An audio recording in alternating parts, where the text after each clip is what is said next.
pues vamos allá. Que ahora me lo he puesto en dos pantallas, miro para el otro lado, pero estáis aquí. Muy bien, bueno, voy a empezar por la parte que me toca. Yo soy Moncho de SiteGround, soy Country Manager de SiteGround en España y el 50% de mi tiempo es SiteGround, el otro 50% de mi tiempo es la comunidad WordPress, para ser exactos, que organizo Meetup y WordCamp de Las Palmas de Gran Canaria y soy Global Leader, soy líder global de WordCamp Europe este año junto a Leslie Molek, todo un orgullo. Bueno, vamos a ello. La importancia del hosting en la velocidad web. Hay diferentes tipos de proveedores de hosting y cada uno de los cuales tiene una responsabilidad respecto al servicio. Con responsabilidad me refiero a que ellos gestionan una parte del servicio y la otra queda siempre en manos del cliente. Dependiendo del tipo de proveedor de hosting, esas capas van a ser mayores o menores. El primer y más básico son los proveedores de housing o colocation, que prácticamente ninguno de vosotros utiliza.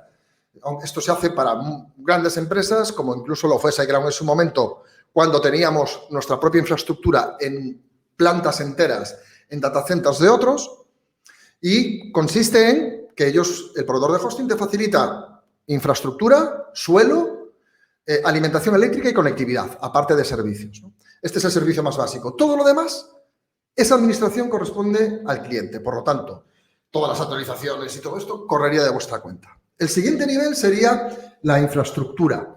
Estos ya son proveedores más conocidos, como por ejemplo Amazon, como por ejemplo Google, que es donde estamos alojados ahora nosotros, que se llama, pues eso, infraestructura como servicio. Ahí el proveedor te facilita infraestructura y normalmente incluso hasta el sistema operativo en algunos casos. En nuestro caso es la infraestructura la provee el proveedor, valga la redundancia, y a partir de ahí todo lo que está encima de la infraestructura pertenece al cliente. En nuestro caso es todo el software. El software de servidor, el software de aplicativo, actualizaciones, toda la gestión. Lo único que no pertenece al proveedor de hosting, en todos los casos, es el contenido. Seguimos. Diferentes tipos de hosting estamos hablando. Están los tradicionales, los que prácticamente siempre ha habido en España. Son proveedores de hosting que te facilitan el centro de datos, la infraestructura, el sistema operativo y normalmente el software de servidor. Hasta ahí. Si luego quieres instalar un WordPress, un Joomla o una web hecha en HTML, ya es responsabilidad tuya. O sea que te corresponde la actualización y te corresponde toda la capa de servicios a ti. Incluso normalmente te ofrecen servicios de backup. Hay algunos que te dan la opción de hacerlo tú mismo y cosas de este estilo. Estos son los de siempre, los que siempre ha habido aquí. Athens, Arsys, Hostalia, que incluso te ofrecen servicios en Windows y puedes alojar prácticamente cualquier cosa. Y luego tenemos los especializados, entre los que se encuentra SiteGround, que son proveedores de hosting que se han especializado en un CMS, en un aplicativo y facilitan absolutamente todo el servicio menos el contenido. Ahí estamos nosotros, especializados en SiteGround. ¿Por qué os cuento esto? Pues es muy importante, porque dependiendo del proveedor de hosting en el que estéis, tendréis que hacer más o menos acciones para optimizar vuestra web. Os facilitará un tipo de herramientas u otro dependiendo de hasta dónde llegue su servicio. Si estáis alejados, por ejemplo, en Amazon, Google o OVH, en el que todo el servicio te pertenece a ti, eres tú el que tiene que poner en marcha prácticamente todo. No ocurre así con los especializados. Muy bien, a la hora de escoger un proveedor de hosting, a la hora de optimizar mi web, que es el resultado final, ¿qué debemos tener en cuenta? Bueno, pues lo que yo sé. ¿Cuáles son mis conocimientos técnicos? ¿Tengo conocimientos de sistemas y por lo tanto me puedo ir a un proveedor de infraestructura y todo lo demás lo monto yo? Vale, es una opción. Pero ¿tengo tiempo para hacerlo? Si no tienes tiempo para hacerlo, tienes que irte a proveedores de hosting tradicionales o, mucho mejor, los especializados. Dentro de los especializados no solamente está SiteGround, está Pagely, Flywheel, Rayola, Web Empresa, HostFusion, por poner ejemplos, sobre todo estos tres últimos aquí en España. Si tengo conocimientos y no tengo tiempo, me voy a hosting administrado, hosting especializado. Si no tengo conocimientos, directamente ya me voy a un hosting administrado, mucho mejor. Después también debemos tener en cuenta el tipo de producto. Si necesito hosting compartido, si necesito un servidor virtual o un servidor cloud, o dedicados que cada vez está menos usado, cada vez se utilizan menos. Y luego el tipo de soporte que me pueden facilitar, ¿vale? Así es como escogemos un proveedor de hosting de forma correcta. Y sobre todo si tenemos en cuenta la velocidad. Ok, y en cuanto a la velocidad, tenemos que tener en cuenta 4 aspectos fundamentales. que a simple vista no es tan claro. Esto son cosas que tenemos que investigar a la hora de escoger un proveedor de hosting y que tenemos que investigar un poquito porque no, aunque es información que está en la web, tienes que verlo, ¿ok? Primero, ¿dónde están localizados los centros de datos? Después, lo referente a hardware e infraestructura, es decir, si tienen sus propias máquinas o no. Después, ¿cómo tienen planteados los sistemas? Esto a lo mejor es información que ni siquiera os la van a facilitar, pero bueno, si lo puedes preguntar a su departamento de soporte, mucho mejor. Y luego, ese software y entorno que rodea, y lo voy a explicar. ¿Dónde están localizados los data centers? Esto es imprescindible, esto es muy importante para la velocidad. Aquí os enseño un mapa de dónde están localizados los data centers de SiteGround, ¿vale? Tenemos 3 en Europa, 2 en Asia y 1 en Estados Unidos. Y los puntitos azules que podéis ver son puntos de CDN, en este caso de Cloudflare. En teoría, cuanto más cerca está el data center de mi cliente, menos tiempo de espera, más cerca está de mi cliente, más rápido es el servicio. Pero no solamente hay que tener en cuenta eso. Tenemos que tener en cuenta cómo está conectado ese data center. No es lo mismo tener un data center en, no sé, Badajoz, por ponerlo así, que tenerlo en Ámsterdam. Fijaos, en el naranja, de color grande, en este círculo, estáis viendo la red de conectividad global, el backbone que hay en Europa. Fijaos que en París, Londres, Ámsterdam y Frankfurt se concentran los puntos más grandes de conectividad de toda Europa. Cualquier data center alojado ahí tiene asegurada la entrada a cualquier país mucho más rápido que prácticamente estar en el propio país, que es lo que pasa en España, salvo que estés alojado en puntos neutros. Por lo tanto, ¿dónde está el data center? Es importante, pero cómo está conectado a Internet también lo es. Y ahí los proveedores de hosting gastamos una parte importante de dinero en los acuerdos de peering, los acuerdos de conectividad. ¿Con quién intercambiamos tráfico? ¿Dónde está localizado mi data center? Puedes tener un data center localizado en Ámsterdam y estar con el proveedor de conectividad más barato que existe. O puedes estar en Madrid, por ejemplo, y tener una gran fuente de conectividad. Cada uno tiene sus ventajas, ¿no? Y después, la redundancia de la red, que también interviene en la velocidad, sobre todo en la parte relacionada con la calidad de servicio, el porcentaje de SLA de nivel de servicio. Cuanto más redundante es la red, más posibilidades tienes de que tu servicio de hosting alcance el 100% de servicio en la red. Bueno, si solo fuera la red, ¿verdad? Tiene que ser la red, los servidores, el software, toda esa cadena es la que lleva el nivel de servicio. Y esto es muy importante en la velocidad.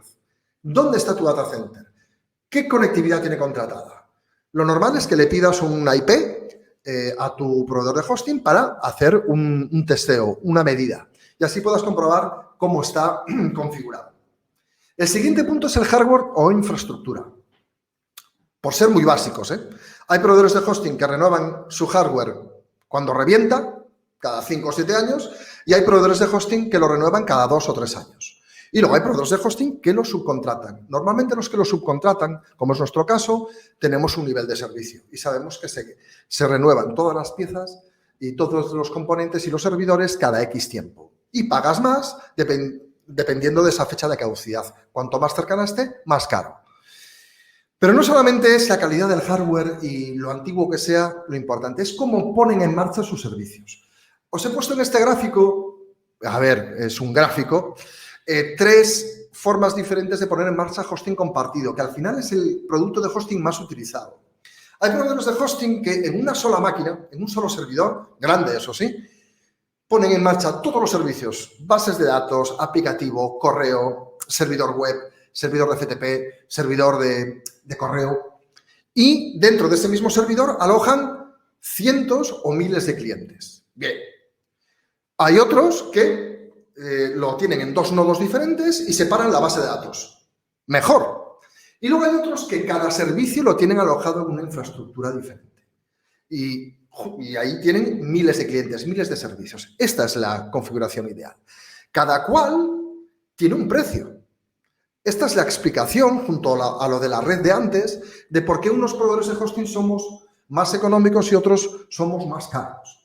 Esa es la explicación. ¿Cuánto gastas en infraestructura? ¿En cómo tienes divididos los servicios? ¿Cuánto pagas por conectividad? ¿En qué data center estoy? O si es mi propio data center. Más cosas. no solamente es cómo tienes configurado toda tu infraestructura de sistemas, cuál es el dibujo de sistemas que tienes hecho. También es respecto al producto. Es decir, no es lo mismo un hosting compartido que tiene una infraestructura en un único nodo que uno que tiene divididos todos los servicios. Pero además, eso redunda en la velocidad y redunda en la calidad de servicio. Cuanto más divididos estén los servicios, hay una clusterización, por decirlo así. Tienes más posibilidades de que ese servicio tenga una mayor calidad y, por lo tanto, normalmente es más caro, como tiene que ser. Después, hay otros factores, como la redundancia entre centros de datos y cómo escalan los productos. Hay proveedores de hosting que solo tienen una familia de productos, hosting compartido. Hay otros que solo tienen compartido y cloud.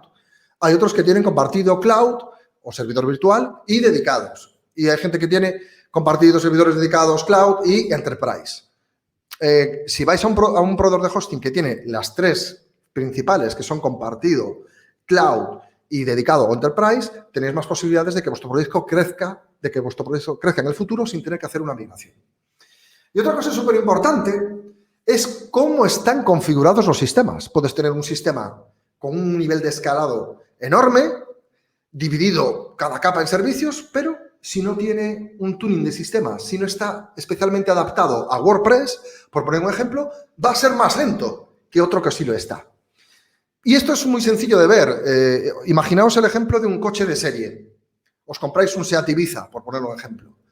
Y cómo viene de serie, ¿no? Ahí tal. Y ahora pensad en qué hacen los preparadores de coches de rally para preparar el coche y que dé su máximo rendimiento. Pues le quitan lo que sobra y le añaden cosas para reforzar la seguridad, la aceleración, el árbol de levas, la inyección, el turbo, le quitan los asientos atrás. El tuning de sistemas hace eso.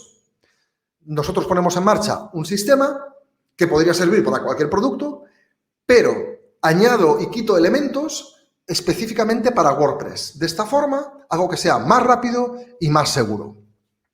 Esto también hay que tenerlo en cuenta a la hora de escoger un proveedor de hosting y afecta muchísimo, muchísimo a la velocidad. Y otra cosa a tener en cuenta con los proveedores de hosting, y prácticamente ya termino, es el entorno. Es decir, yo tengo mi espacio, mi conectividad a Internet, dentro de mi producto de hosting, puedo crear mis cuentas de correo y mi FTP. Pero, ¿qué versiones de software tengo? Tengo herramientas especiales para la velocidad y esto es lo que llamamos el entorno. Primero, ¿qué catálogo de versiones estamos gestionando? Es decir, ¿qué versiones de software de servidor, por ejemplo? ¿Es la última de MySQL? ¿Es la última de PHP? Si no tengo la última, ¿cuándo me van a actualizar? Todo esto es importante porque esto también tiene muchísima relevancia en cuanto a la velocidad. Después, temas como el HTTP2 Quick, porque entendemos que el HTTP2 ya lo tiene todo el mundo y que ya estamos en el siguiente nivel.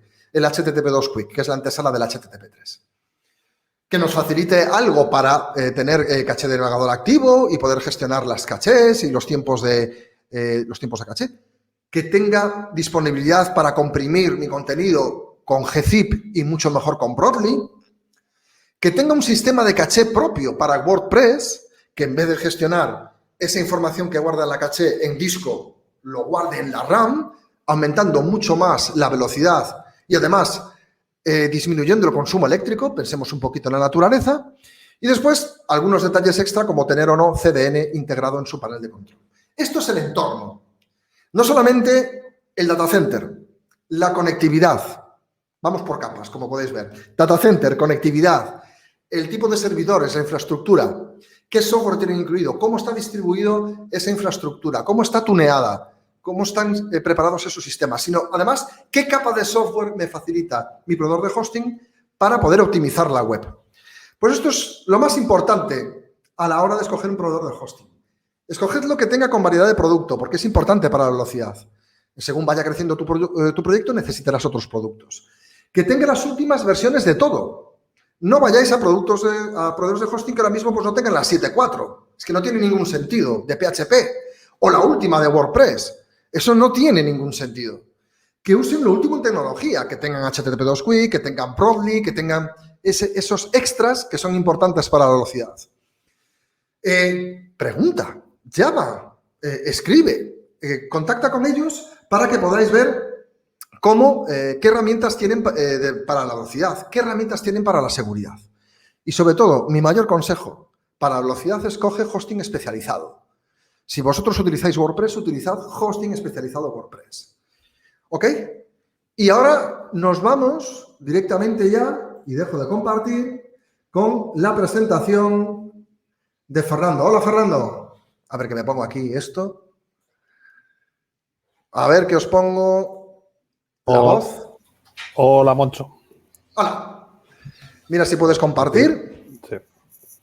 Eso que tiene el directo, señores, un pequeño receso. Cuando quieras, muchas gracias. Gracias a ti, Moncho, por esta introducción y pasamos a la segunda fase de lo que tenemos dentro del webinar de hoy, ¿no? Hemos empezado hablando pues, de esa parte de infraestructuras y ahora vamos a meternos un poquito pues, en los conceptos relacionados con optimización, ¿no? El famoso WPO, y es un poco lo que voy a empezar yo comentando. Ampliaremos muchísimo más mañana con Fernando en el caso ya de prácticas concretas a través de una herramienta y otros tips que iremos dando. Así que comenzamos. Presentarme rápidamente para aquellos que no me conozcáis. Soy Fernando Puente, soy informático de vocación y de profesión. Llevo trabajando desde 1996 en tecnología de la información, desde 2007 con WordPress y actualmente soy el director de operaciones en JIT. Y como os decía, pues vamos a trabajar o vamos a hablar un poquito hoy de WPO, ¿no? Ese Web Performance Optimization, ¿vale? ¿Qué es realmente, no? Un concepto que muchas veces se asocia a velocidad, pero que realmente no es así. Realmente es una consecuencia que una buena optimización nos dé una mejor velocidad de nuestro sitio. Pero no solo es eso. Tampoco son impresiones, es decir, no es algo que nosotros ejecutemos, pongamos en marcha y nos dé esa impresión de que vaya más rápido. Algo que tenemos muy importante en el entorno digital es que todo es medible, es decir, cualquier estrategia que nosotros llevemos a cabo, cualquier implementación, cualquier cambio que nosotros saquemos adelante, podemos medirlo. Y eso es al final lo que tenemos que tener en cuenta siempre que estemos optimizando nuestro proyecto. Es decir, tenemos que medir, no tenemos que sacar impresiones. Y una de las impresiones no es la velocidad. Yo defino WPO con esta definición un poquito larga, ¿no? De estrategias, tareas de diseño, de desarrollo, de optimización, de mejora del rendimiento, de gestión de los recursos y herramientas disponibles. Todo ello, muy importante, orientado a que el servicio que da nuestra web o proyecto sea el óptimo, importantísimo, para todos y cada uno de los usuarios que la visiten, es decir, no para nosotros, en cualquier soporte y cualquier dispositivo. Muchas veces ponemos el foco en Google, en el que los mide, pero es tan importante no solo Google, sino también todos aquellos que nos vienen a visitar. Y tenemos que darle eso, el servicio óptimo en cualquier momento y en cualquier soporte. Esos son los conceptos relacionados con WPO. Y para eso necesitamos optimizar y gestionar mejor nuestros recursos. ¿Qué es lo que estamos buscando realmente? ¿Cuál es la consecuencia que queremos buscar con WPO? Un mejor posicionamiento, que es un poco lo que venimos hablando en todos estos días. Y es un poco lo que vamos a ir viendo en estos 2 días de webinar de cómo optimizamos WordPress para tener un mejor rendimiento y, por ende, tener un mejor posicionamiento. Una mayor conversión. Si estamos mejorando esa velocidad que tiene nuestro sitio, estamos aligerando los recursos, estamos dando más velocidad. Uno de los objetivos, una de las derivadas es esa mayor conversión en nuestros proyectos. Una mejor experiencia de usuario. Nos hemos acostumbrado a que todos los sitios vayan rápido, que todos los sitios sean óptimos. Es un poco lo que queremos ver. Queremos buscar una mejor experiencia en los usuarios. No solo desde el punto de vista de velocidad, sino, como veréis más adelante, a través de otras estrategias, eliminando cosas que son superfluas, que no son necesarias. También buscamos reducir costes, a lo mejor no en proyectos pequeños, pero en proyectos medianos y en proyectos grandes que tienen una factura considerable en cuanto a hosting y en cuanto a infraestructuras. Todas las estrategias que llevemos adelante de WPO nos van a venir muy bien para reducir esos costes. Y por último, algo que estamos añadiendo en los últimos años, también queremos ser más ecológicos, queremos reducir el consumo de nuestros sitios, reducir el consumo de nuestros servidores y, por lo tanto, facilitar o mejorar nuestra contribución a esa parte ecológica. Entonces, si el WPO, que siempre nos dicen es bueno, pues oye, la solución sería fácil, ¿no? Es llamar a Moncho, llamar a SiteGround y decirle, Moncho, compra o dame mucho WPO, ¿no? ¿Realmente se puede comprar mucho WPO? Pues la verdad es que no, y tampoco está vinculado a que nos gastemos más o que nos gastemos menos en nuestro servidor. Yo os puedo asegurar que Un servidor caro, mal optimizado, da un peor rendimiento que un servidor barato, bien optimizado. O sea que, como decía Fernando Tellado al principio, el hosting es muy importante, pero un hosting mal gestionado, mal optimizado, nos va a dar un mal rendimiento. O sea que no es una cuestión de comprar, sino es una cuestión de aplicar diferentes estrategias. Hoy vamos a repasar estas 7 que he dividido en estos 7 grupos. En cada una de ellas os dejo unas pinceladas de qué tipo de estrategias engloban, pero vamos a hablar principalmente de qué es lo que podéis hacer en cada una de ellas, ¿no? La primera, importantísima, eliminar lo no necesario, todo aquello que bien lo trae el CMS, que es un producto estándar y no es necesario para nuestro proyecto, o bien tenemos dentro de nuestro proyecto y no es necesario que tengamos para nuestros clientes, como puedan ser las pruebas, que es algo muy habitual que nos dejamos en nuestros sitios y es algo que empeora el rendimiento del servidor, aquellos widgets que tenemos por defecto, revisiones antiguas que tenemos de nuestras entradas que están utilizando espacio en la base de datos, están ralentizando las búsquedas en nuestra base de datos, categorías que decidimos o etiquetas que decidimos crear al principio de nuestro proyecto y luego no hemos utilizado, todos esos plugins que no estamos utilizando o código que no vamos a ejecutar. Como os decía antes, pues emojis, iconos, todo aquello que trae por defecto y que seguramente no sea necesario, vamos a eliminarlo desde el primer momento.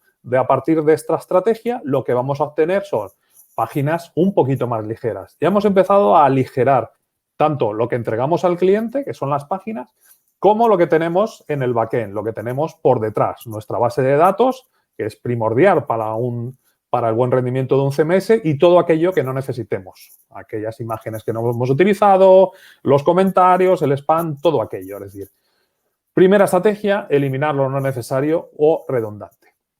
Segunda estrategia, todas son igual de importantes y al final lo que vamos a obtener es una suma de todo. Optimizar el rendimiento de los recursos que tenemos ahora mismo. Hemos hablado muchas veces de caché. Ese es uno de los rendimientos, es uno de los recursos, que tenemos que optimizar. No solo estableciendo estrategias de caché, sino cuántas estrategias de caché podemos tener. Pues en este caso, caché de servidor, tanto en nuestro servidor web, utilizando el OP caché que tenemos con PHP, utilizando caché de objetos, caché de página. Es decir, una estrategia muy grande es la caché de nuestro servidor. Al igual que la caché de página, al igual que la caché de navegador, ¿vale? Es decir, vamos a optimizar el rendimiento de nuestros recursos. ¿Por qué?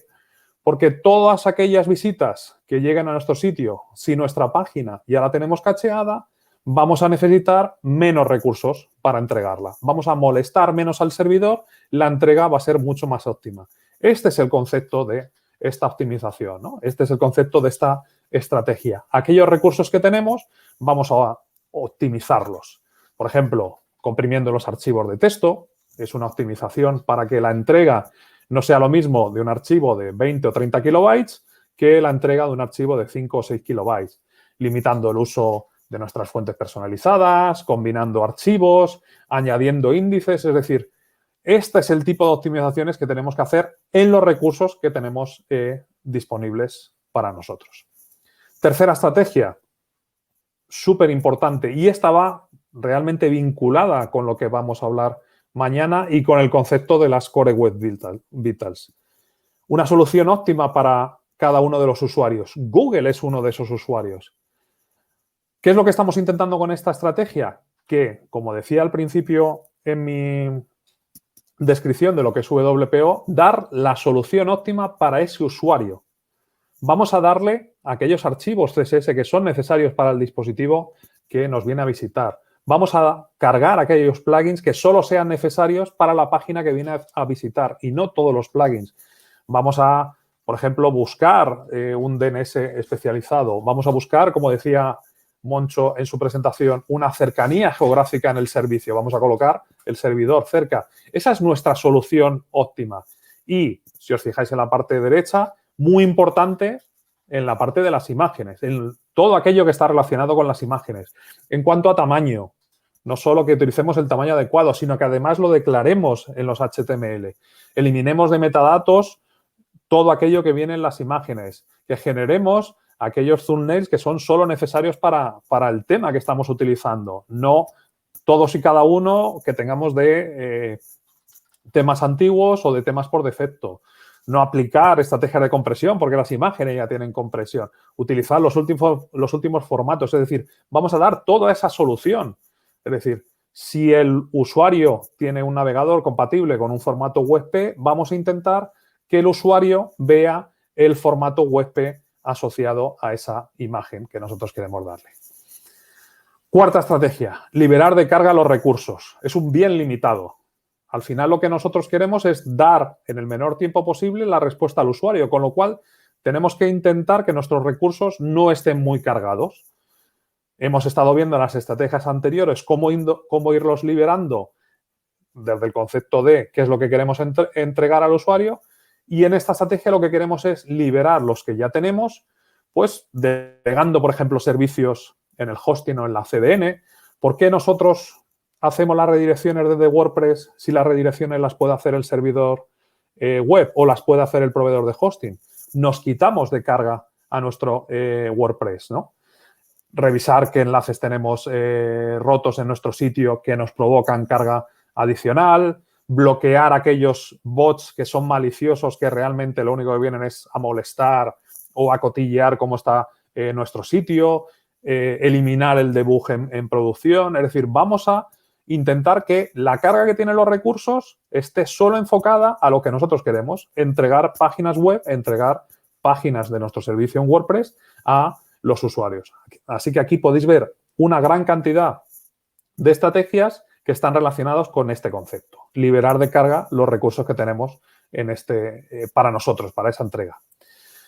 La siguiente, muy relacionada también, hablaba Moncho al principio, ¿no? Aplicar lo último en tecnología. La tecnología está cambiando continuamente y además estamos en un sector en continuos cambios, tanto desde el punto de vista del CMS, como es WordPress, como de todo el software que lo rodea. PHP, los servidores web, Apache o Nginx, y de las bases de datos, MySQL, MariaDB, Percona, es decir, aquellos servidores de base de datos que vayamos a utilizar. Así que vamos a intentar utilizar lo último porque es más óptimo.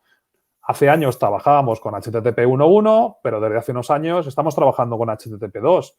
Además, con conceptos como HTTP 2 Push para entregar todavía antes ciertos contenidos. Estamos ya empezando con HTTP 3, como hablábamos antes, por ejemplo, formatos de imagen, trabajar con fuentes variables que son mucho más óptimas que las tradicionales fuentes, aplicar en vez de una compresión gzip una compresión Broadly, es decir, estar siempre, como os digo, ahí a la última en cuanto a versiones, no solo en WordPress, sino a todo lo que está relacionado con nuestro sitio, nuestro tema que estamos utilizando, los últimos plugins, el PHP, ese software base que nos da el proveedor. También es necesario utilizar lo último. Va a ser más óptimo, ¿vale? Y si no, podéis hacer la prueba, ¿no? Coger versiones de hace mucho de Apache o de PHP e intentar ver la velocidad de ejecución comparada con las que tenemos en este momento. Sexta estrategia, y que afecta también muchísimo a todo lo que hablábamos de Google, ¿no? El impacto de los recursos de terceros. ¿Quién no ha visto cuando examinamos nuestro sitio que nos salta una alerta del recurso que utilizamos para medir Google Analytics o un píxel que utilizamos para medir nuestro remarketing? Tiene un impacto muy, muy importante. Y lo más problemático es que podemos hacer muy, muy poco frente a esto, ya que son, como indicamos aquí, recursos de tercero y no podemos llamar al señor Google y decirle que cambie su política de caché, ¿no? Es un servicio el cual estamos utilizando, normalmente gratuito, aunque pueden ser de pago, y tienen ciertas restricciones. Pero sí podemos hacer ciertas estrategias para mejorar o reducir el impacto que están teniendo en nuestra página web. Aquí os pongo, pues, por ejemplo, algunas. Muy importante que esa carga condicional. ¿Nos es realmente necesario cargar ese píxel que nosotros tenemos en todas y cada una de las páginas? Pues a lo mejor no. El orden en el que hacemos esa carga. Es cierto que el proveedor nos indica un orden, ¿no? Que suele ser siempre muy habitual, ¿no? Esto mételo siempre en el head. Bueno, pues normalmente eso lo dice el proveedor para que siempre se ejecute, ¿no? Pero a lo mejor no es el orden ideal. O si tenemos diferentes píxeles, diferentes estrategias de remarketing, por ejemplo, con diferentes servicios de terceros, muy importante ver cuál es el orden en el que vamos a cargar, ¿no? cuál es el orden relacionado con la carga. Y luego incluso podemos modificar esos scripts algunas veces para aplicar conceptos como carga diferida, carga asíncrona. Eso es un poco el concepto que nosotros podemos, o la estrategia que nosotros podemos aplicar en este caso, ¿no? Utilizar también estrategias como pueda ser el prefetch o el preconnect para avisar al navegador de que vamos a hacer una carga externa. Al final, ¿vamos a utilizar esos recursos de terceros? Sí, pero utilizando estas estrategias vamos a minimizar qué impacto tienen en nuestra página web, en nuestra entrega de página. Y por último, la mejor de las estrategias, ¿no? El sentido común, que muchas veces es el mayor sinsentido o es el que menos caso hacemos, ¿no? Algo tan sencillo como el diseño. A veces hacemos la página que queremos para nosotros y no la página óptima para nuestros usuarios ni la página óptima en cuanto a conceptos como rendimiento, ¿no? Muchas veces yo pregunto, oye, ¿esto te hace realmente falta en la página, ¿no? La web que necesita realmente el usuario, como os digo ahí, no la que nos gusta a nosotros. No reinventar la rueda. Conocer también la infraestructura, muy importante. Nosotros no estamos en un entorno estándar. Al final, nuestras adaptaciones que hacemos para nuestro sitio web concreto van a depender mucho de la infraestructura. Moncho hablaba, por ejemplo, antes de caché a nivel de proveedor de hosting. Si nosotros movemos nuestro sitio web a otro proveedor de hosting, es posible que esa infraestructura o esa mejora deje de funcionar. Vamos a conocer la infraestructura donde estamos y conocer sus ventajas para aplicarla a nuestro servicio. Y sobre todo, pues aplicar buenas prácticas. Problema importante, que WPO es un escenario de mejora continua, ¿no? Tenemos que estar analizando. Cambia la tecnología, cambian nuestras páginas, cambia el usuario. Así que estas estrategias tenemos que estar, pues bueno, en un movimiento cíclico. Tenemos que estar mirando continuamente si algo ha cambiado y aplicar nuevas estrategias. Es posible que algo que nosotros implementamos hace unos años relacionado con usuarios de escritorio y que ahora nuestro mayor porcentaje de usuarios viene a través de móvil, pues a lo mejor tenemos que cambiar nuestra estrategia y beneficiar a los de móvil frente a los de escritorio. Ese es un concepto importante relacionado con WPO. Unas sugerencias finales. No hay dos proyectos que sean iguales, ¿vale? El WPO, cuando vamos a afinarlo ya al máximo, depende mucho del proyecto, ¿vale? No hay una regla. Al final, como habéis podido aquí ver, hay, pues bueno, estrategias, pero no es lo mismo una estrategia de caché para un medio de comunicación que para un comercio electrónico o que para una intranet. No tienen nada que ver. Pero pueden compartir una base similar, como puede ser pues, esa parte de liberación de recursos del CMS. Tenéis que empezar, importantísimo, desde el mismo momento del inicio del proyecto. Algo que también insistimos cuando hablamos de SEO. WPO no es algo mágico que podemos aplicar al final del proyecto. Instalamos 2 plugins, leemos 2 artículos de ayuda a WordPress y ya todo empieza a correr. No funciona de esa manera. Os va a costar muchísimo más. Si aplicamos estas buenas prácticas desde el principio, vamos a tener nuestro proyecto ya optimizado antes incluso de salir a producción. Ciertas optimizaciones, como veíamos por ese cambio continuo en cuanto a la tecnología, se vuelven obsoletas. Cosas que antes utilizamos, por ejemplo, de gestión de las DNS, pues desde que salió HTTP2 ya no es necesario. O cosas que nosotros hacíamos con versiones antiguas de PHP, al modernizarse PHP ya no es necesario. Es decir, también tenéis que ir viendo eso, ¿no? ¿Qué va cambiando? Incluso qué va añadiendo WordPress. A lo mejor habéis añadido modificaciones o mejoras de WordPress pues, de las versiones 4 y en las versiones 5 ya está superado. Es importantísimo. El recurso más rápido que tenéis es aquel que no se descarga, ¿vale? Aquel que no es necesario que se descargue del servidor. Y me quedo al final con esta frase, ¿no? Lo he dicho durante la charla. Todo proyecto digital es medible y lo más importante es optimizable. Poco, mucho, pero todo es optimizable, ¿no?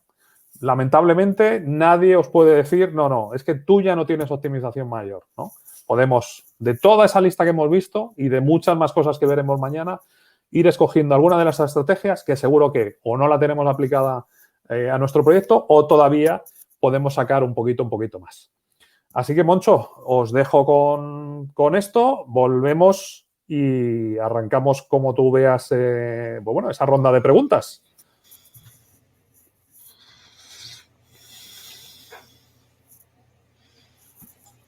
No. No te oímos. Ahora sí. Ahora. Es que me dice doble muteado, aquí y ahí. Madre mía. Muchísimas gracias, Fernando. Súper completo. La verdad es que ahí está todo. Ahí está todo. Todo lo que debemos tener en cuenta a la hora de poner en marcha estrategias de WPO, qué estrategias de WPO y tus recomendaciones finales. Es decir, al final cada proyecto, las estrategias están ahí y en algún proyecto convendrán unas y en otro otras, aunque siempre hay unos básicos que funcionan en prácticamente todos, ¿verdad?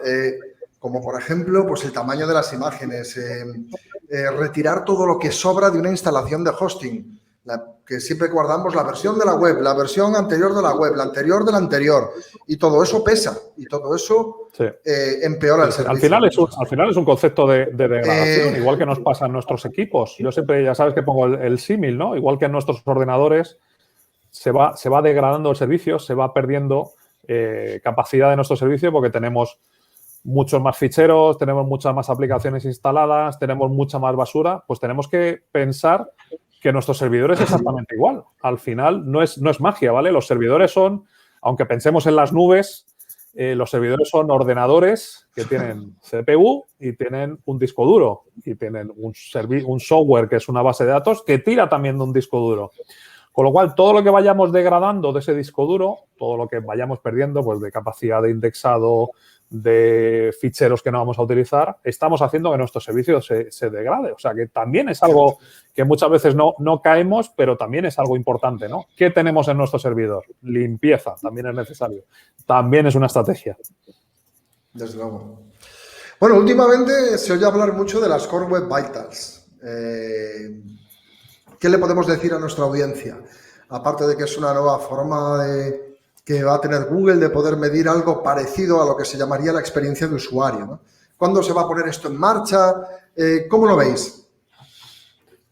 Bueno, ¿cuándo se va a poner en marcha? Creo que llevamos tres veces que lo han cambiado o 4 veces, ¿no? Creo que ahora vamos para agosto.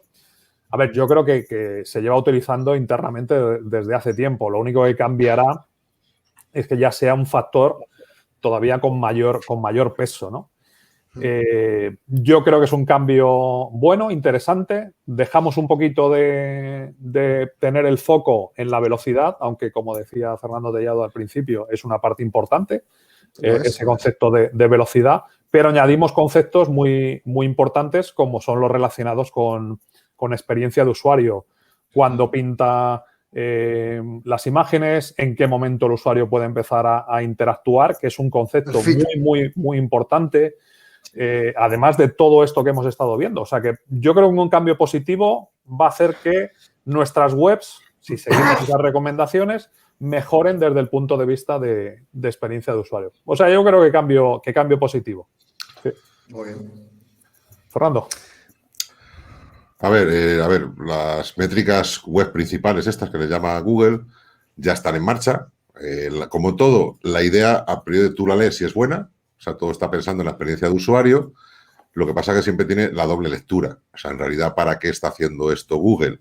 No es una cosa, Google no quiere hacer un mundo más libre y más feliz y este tipo de cosas. Lo que quiere es ganar dinero. Entonces, siempre tiene que estar innovando. O sea, ellos siempre se han llamado la compañía beta. Pues tienen siempre que estar innovando y cambiando las cosas, pues ¿para qué? Pues para vender nuevo producto.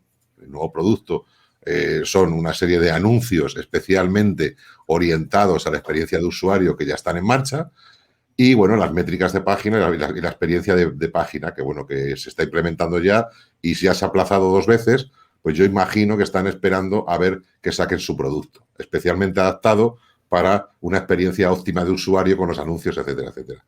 Bueno, aparte de esto, bueno, las ideas en principio las puedes coger y no son malas.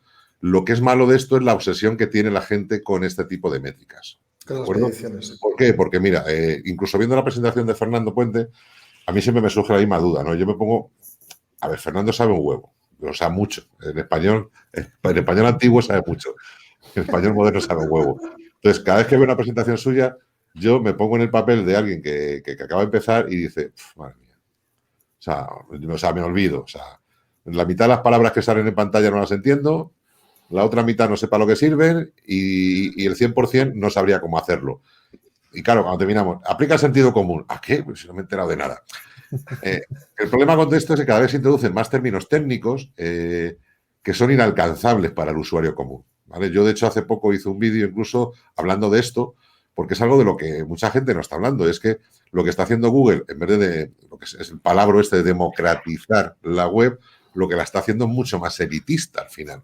Pues resulta que ahora mismo, vale, o tienes un hosting que te ayuda en un montón de cosas y te dice, venga, mete el plugin este y tal y no sé qué, tal. Mañana hablaremos mucho de estas cosas.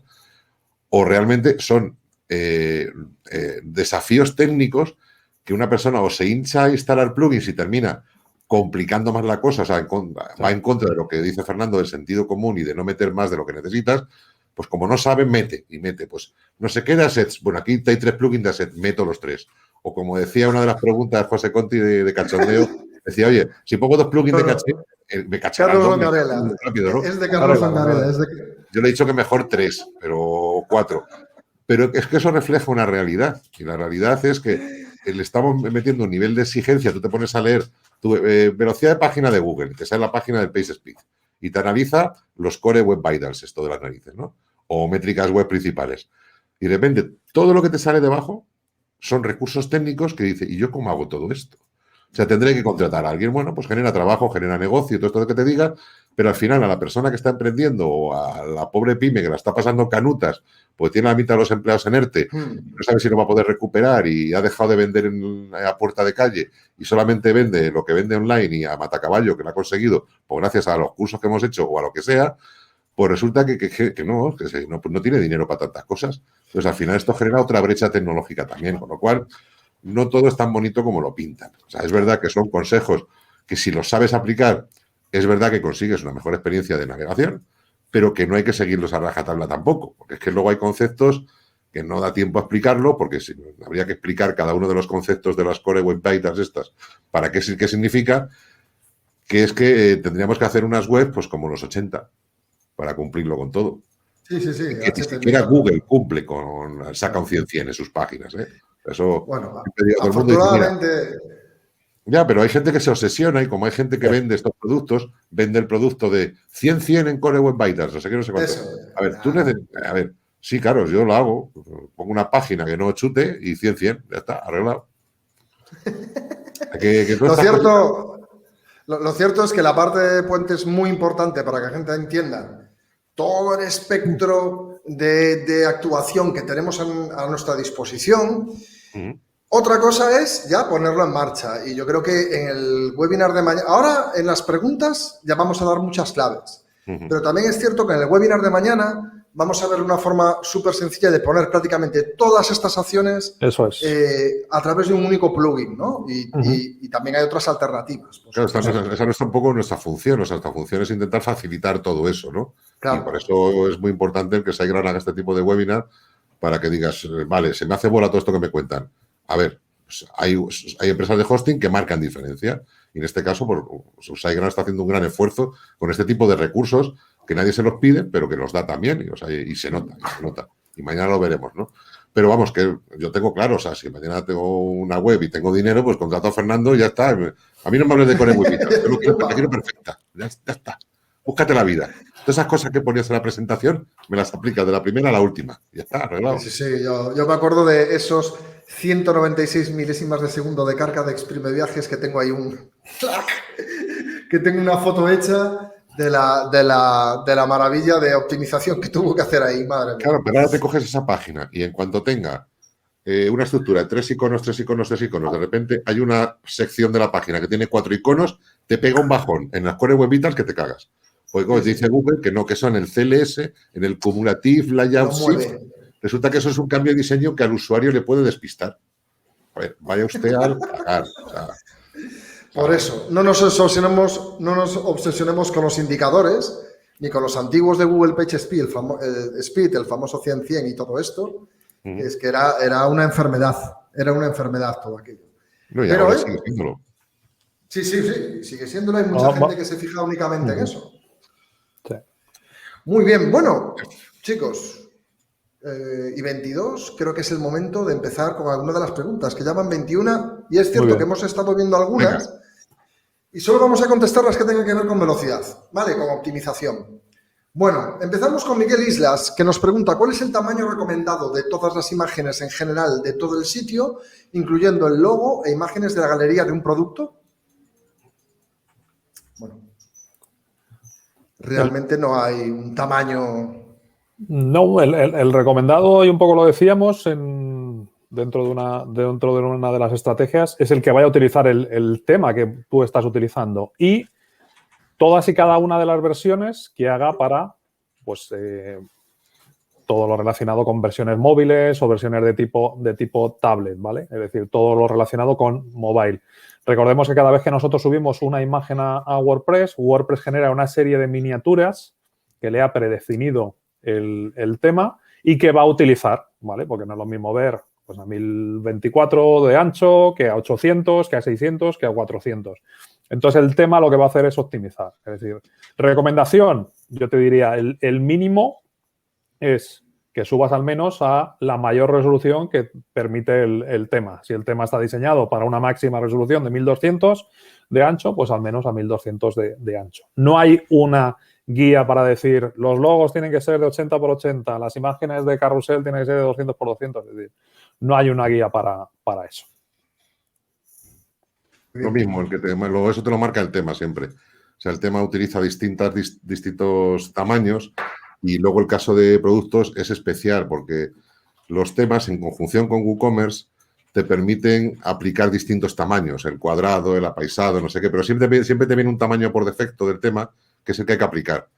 Y luego un consejo siempre que cambies de temas, como te utiliza distintos tamaños para miniaturas, para no sé qué, para no sé cuántos, hay un plugin maravilloso del año de Mari Castaña, de una persona que, bueno, tristemente falleció, pero se ha retomado su desarrollo, que se llama Regenerate Thumbnails, o sea, regenerar miniaturas, que hay que utilizarlo siempre que después que cambies un tema, porque lo que te hace es cambiar las miniaturas que utilizabas para el tema anterior a las nuevas que necesita el tema nuevo.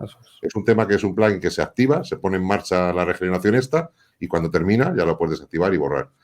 Es fundamental, o sea, pero eso lo hace el tema. O sea, lo ideal, leerte la documentación del tema, aunque el tema ya suele tener una función en su código que lo que hace que cuando subes alguna imagen te hace copias en los tamaños que él necesita.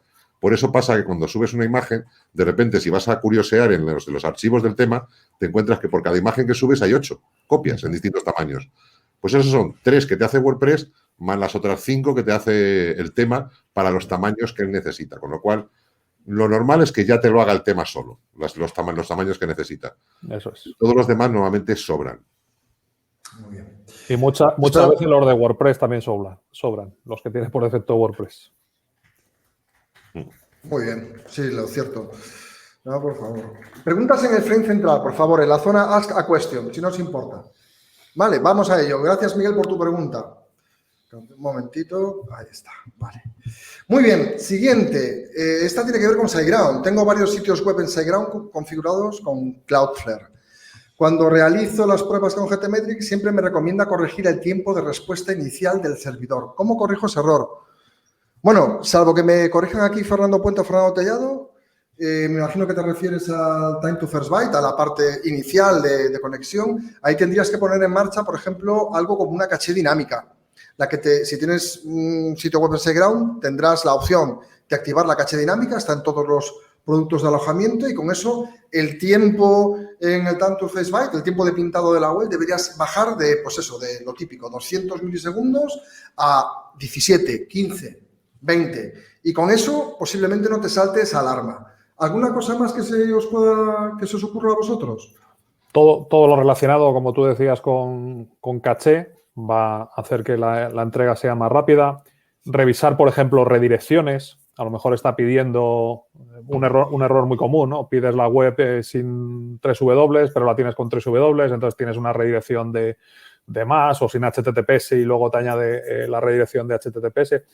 O sea, un poco revisar eso. Ya te digo, ese tiempo de entrega normalmente está muy relacionado con eso, ¿no? Tener la página preparada, con lo cual son estrategias de caché y todo lo relacionado con redirecciones. También puede ser que tengas muy degradado el servicio. Entonces, si tienes la máquina muy saturada, lamentablemente el tiempo de entrega es malo. Con lo cual, ahí lo que se suele hacer es hacer a diferentes horas del día para comprobar si es por saturación del servicio también ese empeoramiento en el tiempo de entrega. Sí, a ver, todo lo que haga que hasta que sale el primer pintado de páginas, el time to fair by afecta a todo lo que tengas a nivel de carga servidor, la redirección que dice Fernando de sin 3W a 3W, que el certificado funcione regular, todas las redirecciones que tengas a nivel de servidor también le afectan, lógicamente. Y iba a decir algo más, pero bueno, ya no me acuerdo, pero básicamente es eso. O sea, es intentar. Y luego es muy importante también, yo siempre hago, cuando el tiempo inicial de respuesta al servidor también varía por momentos. O sea, yo muchas veces le hago un page speed a una página y se lo hago otra vez a los 5 minutos y el tiempo inicial de respuesta al servidor a veces te puede variar 200 milisegundos o 400 milisegundos y cambia muchísimo. Sí, es que también está relacionado con la saturación de las propias redes, desde dónde estás haciendo la prueba, qué tipo de saturación hay en la red intermedia. Eso también puede afectar. Muy bien, fantástico. Muchísimas gracias por tu pregunta, Pablo. Vamos con una pregunta de Carlos Angarela, que la verdad es que es una broma, pero no es una broma. Tiene su lógica, sí. Carlos Angarela nos pregunta, ¿con 2 plugins de caché tendré el doble de velocidad en mi web? Un saludo, Carlos, por cierto. Venga, expertos, por favor. A ver, yo como he contestado un poquito, así un poco de broma, que le decía que para eso necesitas 3 por lo menos, en realidad no es tan descabellado, ¿vale? Tener en cuenta que hay muchos sistemas de cachés, ¿vale? No, es cierto. Hay caché de objetos, hay caché de páginas, hay muchos sistemas de caché. Entonces, si tienes distintos plugins de caché y cada uno se ocupa de una parte de la caché, pues puedes necesitarlo, por ejemplo. Exacto. O sea, si tú, por ejemplo, tienes una caché de objetos gestionada con el sistema Memcache de SiteGround y no estás satisfecho con la caché de página que te hace, pues le puedes aplicar adicionalmente una caché de página a lo bruto con caché Enabler o con WP Rocket, por ejemplo, o incluso con la caché de página completa de Cloudflare. Lo veremos mañana también. O sea que sí, que en principio, lo que no tiene sentido muchas veces es hacer 2 cachés de página, por ejemplo. O sea, hacer 2 copias de lo mismo.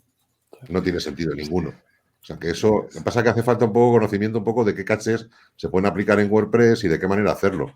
Yo voy a dejar por ahí un enlace en el chat de un post donde las explicaba un poquito las principales para que sepas un poco lo que estoy hablando. Pero vamos, que en principio no es tan descabellado, pero como siempre, sabiendo lo que haces. Ese es el problema muchas veces, que no tenemos el conocimiento técnico suficiente para poder aplicar este tipo de cosas. Es cierto. Pero hay cachés que son compatibles y hay otras que son redundantes, por decir de alguna manera. Como dice Lidia en el chat, que ya se ha encontrado alguna instalación con 3 plugins de caché. Es decir. Sí, es que es un poco broma lo que preguntaba Carlos, pero tiene su lógica. Sí, lo ha explicado Fernando. Es cierto que no se recomienda porque muchas veces los plugins de caché, por cómo están construidos, compiten contra los mismos recursos, ¿vale? Aunque la finalidad sea distinta, como decía Fernando, pues una caché de objetos o una caché de página o una caché dinámica, pero al final están tirando del mismo sitio, ¿no? Y es un poco el problema que nos podemos encontrar, el competir con los mismos recursos. Entonces, es algo que se intenta no recomendar, ¿vale? Sería algo parecido a poner 2 plugins de seguridad, ¿no? Es que este lo utilizo para tipo WAF y este lo utilizo para seguridad para adentro, sí, pero están aplicando reglas, están aplicando redirecciones, están aplicando lógica que es muy, muy parecida. Entonces, no se recomienda a nivel de rendimiento. Si fuéramos finos, seguramente obtendríamos una optimización, pues a lo mejor sí, ¿no? Pero bueno, ya sería ir a un detalle y a un conocimiento muy, muy exhaustivo de cómo están hechos esos plugins de caché o construirte tú un plugin de caché que sea una extensión de otro que tengas. Muy bien, Carlos. Muchísimas gracias por la pregunta, que ha estado muy bien. Ha dado conversación. Bueno, aquí hay una de Nicolás, aunque ya se la ha contestado Fernando. Nicolás Lozano nos pregunta, para comprobar la optimización, ahora que Google está tan pendiente de ello, ¿lo comprobamos con PageSpeed o GTmetrix? yo realizo la comprobación en los dos sitios y me da resultados diferentes. Bueno, y si además utilizas Pingdom Tools, te va a dar otro diferente. Y si utilizas Website Speed Tester, no sé cómo se llama. WebPage Test. Webpage Test también te dará otro diferente. Ahí lo comenta todo Fernando. Eso, aprende cómo realizar las mejoras y se irá viendo la evolución. ¿Algo que comentar por vuestra parte? No, al final todas estas herramientas lo que nos tienen que dar son recomendaciones. Y es cierto que los KPIs que te marcan son distintos. En unos tendrás un 100-100 y en otros tendrás un A-B. Los KPIs son distintos. Intentaremos buscar los mejores KPIs en cada una de ellas, pero no, nos tenemos que quedar con las recomendaciones para nuestro proyecto, porque a veces nos dan recomendaciones que a lo mejor no aplican en nuestro proyecto, ¿vale? Exacto. Estamos hablando de caché de página mucho, pero si tenemos un proyecto de comercio electrónico, no lo recomiendo a no ser que sea algo muy específico, ¿vale? Porque luego, si no, entramos en los sitios y empezamos a ver carritos de otros, listas de deseos de otros, ese tipo de cosas. O sea, una estrategia mal aplicada nos puede hundir el proyecto, lamentablemente. Sí, normalmente, a ver, el apartado Performance de GTmetrix, lo que es un reflejo del PageSpeed, ¿vale? Utiliza el mismo motor. Igual que, por ejemplo, en SG Optimizer también lo tenéis. O sea, ahí tenéis el motor de PageSpeed, exactamente igual. Lo que a veces varía por los momentos, pero el mismo PageSpeed, haces un análisis ahora y lo haces otro dentro de un minuto y te da medidas distintas. A ver, luego tener en cuenta que PageSpeed y todas las herramientas que chutan de él, hacer análisis normalmente son de laboratorio, que le llaman, ¿vale? Y que son, como dice Fernando, genéricos, ¿vale? Con una experiencia estándar de usuario. Lo que no analizan es la experiencia de tus usuarios.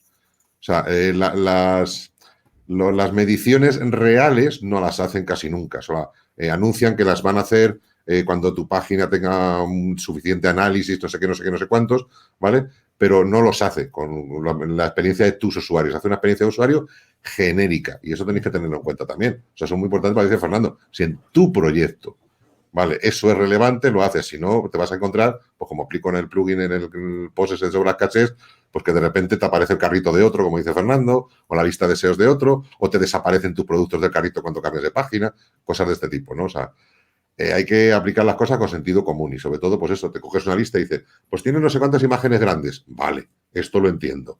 Las voy a subir más pequeñas, ¿vale? Pues siempre será mejor que una página pese menos a que pese más. Hay cosas que son de sentido común. Y luego atacar lo gordo y lo que conocéis. O sea, si no sé de qué me está hablando en assets, no sé qué, no sé cuántos, paso palabra. Me voy a la siguiente. Oye, ¿aquí qué me dice? Ah, pues mira, estas imágenes pesan muchísimo. Esto lo entiendo, lo sé, lo puedo duplicar. Vale, voy a subir las imágenes más pequeñas. Y empiezas a mejorar, además, en lo importante. ¿Vale? Que es lo más gordo. Sí. Simplemente gestionándolas en una web que nunca ha sido optimizada previamente. Gestionar correctamente las imágenes y los estáticos, solo con esa optimización y, yo qué sé, activar caché, o sea, cambia por completo el rendimiento de la web. Por completo. O sea, pero por completo. No tiene nada que ver una con la otra. Es 80-20 de Pareto, ¿no? En este caso, optimizas el 80% del tiempo con el 20% de esfuerzo. Luego ya, a partir de ahí, optimizar se hace un poco más complejo, pero efectivamente. Bueno, Nicolás, muchísimas gracias por la pregunta. Aquí hay una interesante que, aunque es de respuesta muy clara, creo que es importante aclarar estos conceptos, ¿no? Un momentito, que la encuentro ahora.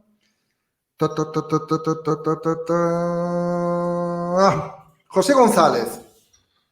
¿Las actualizaciones de WordPress facilitan la velocidad de carga? Continúo. Y otra pregunta, ¿el uso de Gutenberg en lugar de otro plugin como Elementor influye en la velocidad de carga? Cuando queráis. ¿Empiezo? Tú mismo. Bueno, pues, o sea, la respuesta fácil sería depende, ¿no? Que es la a la gallega. Respuesta, a la gallega, ¿no? A ver, la primera, las actualizaciones de WordPress facilitan la velocidad de carga. Lo normal es que sí. Es decir, lo normal es que vayamos a un mejor rendimiento, ¿vale? Eso es lo normal, dependiendo también un poco de lo que vaya a utilizar en tu proyecto. Si es una de las últimas actualizaciones que no ha añadido nada relacionado con tu proyecto, porque está relacionado con el core o lo que sea, pues seguramente no está vinculado con la velocidad de carga. Es más importante las actualizaciones de tu tema o de tu plugin, porque eso sí está afectando directamente a la velocidad de carga de tu sitio. Y mucho más las actualizaciones relacionadas con PHP. Al final, WordPress necesita por debajo el motor de PHP y ahí sí que se nota muchísimo más las actualizaciones. Y respecto a la segunda pregunta, ¿no? Sería la del depende, ¿no? El uso de Gutenberg. Bueno, el Gutenberg es el nombre del proyecto, es lo que ahora denominamos editor de bloques, que es el editor por defecto de WordPress, y Elementor, que es un plugin, es un page builder. Seguramente a igualdad de página sea un poquito más lento o un muchito más lento Elementor, porque añade más CSS, añade más JS, añade más carga adicional. Si a lo mejor vamos a un diseño que sea muy, muy detallista y solo lo podamos hacer con Elementor, y para que lo podamos hacer con el editor de bloques necesitamos incorporar mucho CSS personalizado, muchos terceros plugins y demás, pues a lo mejor va peor en el otro caso. O sea que yo creo que un poquito depende de lo que vayas a necesitar. Por defecto, si activáramos los dos, es decir, sin tocar, la prueba de arranque, evidentemente va a ser más lento Elementor porque añade más cosas que seguramente no vayas a utilizar. Añade JS, añade CSS y nos pasaría con otros, nos pasaría no solo con Elementor, nos pasaría con otros Page Builder, nos pasaría también con Divi, nos pasaría con cualquier otro que añada por defecto algo adicional a lo que trae el core de WordPress. Fernando. Bueno, las actualizaciones de WordPress, salvo que sean de optimización, hay dos tipos. Ahí están las genéricas que añaden funcionalidades, las grandes, las mayores que se llaman. Luego las hay de seguridad, que no tienen por qué mejorar el rendimiento, pero hay que hacerlas. Y luego están las de optimización, que son muy pocas, con lo cual normalmente no. Yo diría que normalmente no. Es verdad que se intenta que cada versión de WordPress sea más óptima que la anterior. Y a veces se introducen mejoras que afectan positivamente a la optimización. Por eso hay que leerse un poco en el blog de WordPress.org en español, un poco las novedades de cada versión para saber si afecta o no. Pero vamos, no es normal. Lo normal no es que mejoren los tiempos de carga, aunque se tienda a ello. Y en cuanto a utilizar el editor de bloques o Elementor, siempre, normalmente, como dice Fernando, por defecto, cualquier página hecha con Elementor, a igualdad de elementos que pongas, con el editor de bloques y con el Gute y con el Elementor, siempre pesa mucho más con Elementor, siempre. Pero lo mismo que una página, la misma, con los mismos elementos, hecha con el editor de bloques o hecha con el editor clásico, siempre pesa un poquito más con el editor de bloques, porque también añade un poquito más de código. Poquito, pero es un poquito. Vamos, la diferencia entre eso y Elementor es mucho mayor. O sea que si lo puedes evitar, si puedes hacer una página con bloques, no la hagas con Elementor. Eso, exacto. Vas a tener el mismo aspecto, pero una página más liviana. Exacto. Lo bueno que tiene Elementor es que para la gente que apenas tiene experiencia, pintar una web es mucho más sencillo, pero con Gutenberg, si es una página web sencilla, el resultado va a ser el mismo y con muchísima menos carga. Bueno, y si desde no me el punto de vista, una cosita desde el nada punto de vista más. del proveedor de hosting, es no utilices Elementor si puedes utilizar Gutenberg. Pero vamos, y para todos en general hicimos un webinar hablando de cómo hacer una landing page, cómo hacer una página de inicio y tal y cual, solamente con los bloques. Y lo podéis mirar y comprobaréis que se pueden hacer virguerías con el editor de bloques. Hay que dedicarle un ratito, ¿vale? O sea, no es tan sencillo como las plantillas de Elementor o de Divi, que haces pim pam y te aparece una plantilla que te tiene que cambiar fotos y textos, pero también vamos a eso, que sepáis también que en la próxima versión de WordPress se va a empezar a estandarizar el uso de patrones. Los patrones vienen a ser como las plantillas de los maquetadores, con lo cual cada vez vamos a tener más esas ayudas para la gente que empieza y que quiere montar una web, pues para empezar a vender hoy en vez de mañana, ¿vale? Al menos con esa maqueta de página, ¿no? De saber dónde van los elementos, que es un poquito ahora donde se pierden quizá los usuarios. Fantástico. Muy bien, muchas gracias, José, por tu pregunta. Bueno, vamos muy bien. Vamos a contestar un par de ellas más para no abusar del tiempo de nuestros, iba a decir invitados, pero son colaboradores, amigos, personas buenas, valiosas, sabias. Y veo algunas que no están relacionadas con esto, pero bueno, aquí hay una de José que tiene su sentido. Hola, buenas tardes. ¿Personalizar con CSS afecta a la velocidad de carga? Si es así, ¿cómo se podría evitar?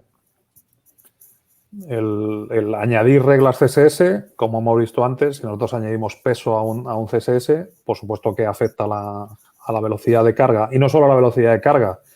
Volvemos a coger ahora el concepto de las Core Web Vitals, que vamos a tener cada vez más. Ahora tenemos también que pensar no solo en la descarga de ese CSS, sino en el pintado.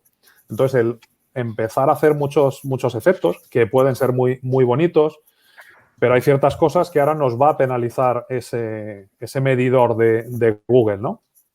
Que estiremos, que cambiemos, que añadamos esos efectos, pues hay una o varias de esas métricas que van a estar afectadas. O sea que sí que se va a notar. Sí que se va a notar no solo en la descarga, porque añadimos peso al CSS, sino también en la parte de pintado. Perdón, que me oigo con eco. Muy bien. Perfecto. ¿Querías añadir algo, Tellado? No, nada que añadir. Fantástico, muy bien. Vale, hay otra por aquí que es para almacenamiento que se recomienda para optimizar. Vale. Esta de Bionei Domínguez, que nos pregunta, para almacenamiento de stock de vídeos o cursos, ¿qué se recomienda para optimizar? Pues depende de saber, almacenamiento de stock de vídeos para cursos. A ver, lo primero, que no utilices el propio servidor para servir vídeo, porque no tendrías dinero para servir vídeo, no para almacenarlo, que bueno, eso es pagar disco duro, pero para servir de vídeo no tendrías nunca. Utiliza servidores de Vimeo, de YouTube, de lo que sea. Y ese tipo de scripts externos, optimizarlos suele ser puñetero, ¿vale? Lo que se suele hacer precarga de esos dominios. Mañana veremos este tipo de cosas, de las precargas. Se puede intentar cachear todo lo que se pueda, pero lo que pasa es que en un sitio tan dinámico como un sitio de cursos hay que tener mucho cuidado con lo que cacheas, porque pasa un poco lo que decía Fernando, que estás en un progreso de cursos y de repente si pasas de una selección a otra te la puede marcar como no apliques una caché de manera inteligente, de repente puede parecer que no has pasado la lección cuando sí la has pasado. Es puñetero. Lo que si es el catálogo, vas a almacenar todos los vídeos en una sola página, pues intenta cachear esa página al máximo, optimizar esos scripts para precargarlos primero y luego cachearlos dentro de lo posible, malamente porque son externos, y poquito más. Muchísimas gracias, Bionei. Esperemos que te haya servido de ayuda. Y bueno, ya vamos con la última. Que había visto por aquí, esta de Alfredo, que ya la ha contestado Tellado, pero aquí también me gustaría escucharos a los dos. ¿Afecta en el WPO que se tenga una lista grande de redirecciones 301 en WordPress?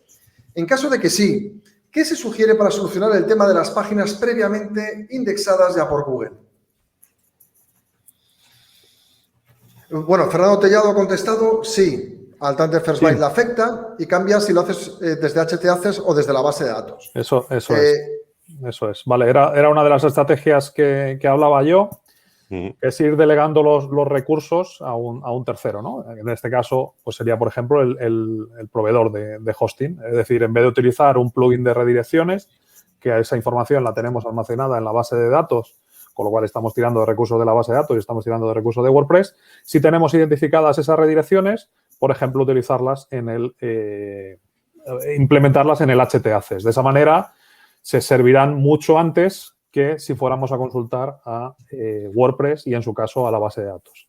Mañana añadiremos una mejora que todavía sería mejor, que es llevarnos esas redirecciones a la CDN. Es decir, ni siquiera llegar a interrumpir al servidor web, sino que se resuelvan en la CDN. Es algo que, bueno, que adelanto que comentaremos mañana, que es otra de las técnicas un poco ya de hilar todavía más fino.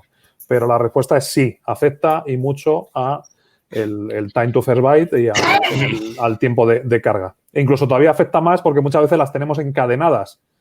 En proyectos muy antiguos no las revisamos, ¿vale? Nos quedamos con la última y hacemos de la penúltima a la antepenúltima, de la antepenúltima a la última. Y muchos 301 encadenados, pues al final lo que vamos haciendo es, aunque sean milisegundos, pues vamos añadiendo tiempo a esas redirecciones, ¿no? Mira, para eso, a ver, esto es un poco meterte ya en asuntos de SEO, ¿no? Hace poco me tocó migrar unas cuantas webs de un sistema cerrado propietario a WordPress, que tenían miles de redirecciones. Entonces, fíjate lo que es WordPress, ¿no? Al final, una sola opción que tienes, una función que tiene el plugin Yoast, que es el plugin de SEO, el más conocido, tiene algunas funciones que no vienen a marca de casilla en el plugin, pero tiene la opción de repartir las redirecciones en archivos separados, ¿vale? Y te ordena esas redirecciones. Y es una manera bastante más óptima de hacer esas redirecciones, porque, a ver, yo he visto webs caídas de la cantidad de redirecciones, a montones. O sea, en cuanto te pasas de cierto número de redirecciones, llega un momento que peta. Y entonces, una manera se vuelve loco. Sí, pero, a ver, ¿qué haces? Bueno, a ver, la gente dice, utiliza el regex y tal, pero la gente no sabe usarlo. Y hay veces que no se puede, simplemente. O sea, es tan difícil, tan distinta la estructura de enlaces de un sitio a otro y te cambia tanto de una página a otra que no te queda más remedio que hacerlas una a una. Pues ahí un método sería utilizar las funcionalidades avanzadas de Yoast para crear archivos separados con redirecciones organizadas por grupos. Puedes controlar el tamaño de las redirecciones, cuántas va a cargar en cada archivo. O sea, hay cosas muy chulas por ahí para hacer que, a ver, las usas cuando lo necesitas y cuando tienes. Muchas está hablando de más de 100, más de 1000, más de cosas de estas, ¿no? Y claro, es que solucionar las páginas previamente indexadas es redirecciones. O sea, o redirecciones o aplicar. A ver, si hay páginas que ya no quieres indexar, pues simplemente le aplicas un error 400 y toma por saco. Pero tampoco hay que indexar todo, ¿vale? No hace falta hacer redirección 301 a todo, a lo que merezca la pena. A lo que te traiga tráfico, vaya. Las demás, pues las dejas morir y punto. Muy bien. Muy bien, muy bien, muy bien. Muchas gracias, Alfredo, por la pregunta. Y bueno, aquí un poquito nos ha escrito Lidia. Por cierto, pura vida, Lidia. Un saludo desde aquí. ¿Cuál es la diferencia entre compresión, gzip y Broadly, aparte del propio algoritmo? Ah, mira, ahí te escribió Fernando Tellado la respuesta para echarle un buen vistazo a ese blog post. Lo cierto es que Broadly comprime más, supongo que por ser más actualizado, tener un algoritmo diferente, y el resultado es mejor. Nosotros en Segraño tenemos Broadly, pero tampoco nos hace mucho, la verdad. Es que llevaba tiempo y nos ha costado implementarlo un poquito. Bueno, como ya te la contestó Tellado, salvo que Puente quiera decir algo más. No, mejoras tecnológicas. Dentro de 3-4 años, pues hablaremos de otro formato, ¿no? El Softly que venía. El Softly. Muy bien. Mejoras tecnológicas. Bueno, muchísimas gracias, Lidia, por tu pregunta. Dale. Como tenemos mañana otro de WPO, a todos y a todas las que nos estáis viendo, os recomiendo que vengáis mañana. Mañana también va a estar dividido en dos y van a hablar estos dos señores de aquí, su excelentísima señoría, el señor embajador, don Fernando Tellado, y su excelentísima señoría, Fernando Puente, director de operaciones de JIT. Mañana vamos a hablar de SG Optimizer, vamos a hablar de cómo optimizar una página web fácilmente con herramientas de este estilo. Y luego Fernando Puente tendrá una parte dedicada a WPO, a estrategias fuera de lo normal, es decir, estrategias ya más avanzadas, algunas con código y tal, pero que es muy interesante verlo para que podáis ver en estos dos webinars todo el espectro, estrategias y diferentes tipos de optimizaciones que se pueden poner en marcha. Bueno, antes de irnos, también quiero recordaros, que no lo dije al principio, que durante esta semana, jueves y viernes, tenemos WordCamp Venezuela. Que no se nos olvide. Que además, Fernando, creo que vas a hablar de un tema parecido a este, ¿no? Sí, voy a hablar el viernes, voy a hablar de WPO, ¿vale? Vamos a hablar de estas estrategias, desde el concepto de, oye, cuáles son realmente de bajo costo, ¿no? Es decir, vamos a hablar de WPO, vamos a hablar de todas estas estrategias. Así que también tema fin al que hemos visto hoy y tema recurrente y que vamos a tener que ir actualizando y quizá en vez de hablar de estrategias de WPO, la gente venga directamente a preguntarnos por del SCP, del LCP, de eso que le sale en el Core Web Vitals y ir del CLS. Juntando cada una de esas estrategias y ver dónde podemos sacar esa mejora. O sea que vamos a ir cambiando cómo presentamos estos temas y dónde va la importancia de cada uno de ellos. Yo creo que el futuro va por ahí, el futuro de estas presentaciones. Es cierto, además No sé si os dais cuenta, pero últimamente en la mayoría de los eventos, los proveedores de hosting damos charlas de WPO porque nos interesa mucho que tengáis conocimiento sobre optimización.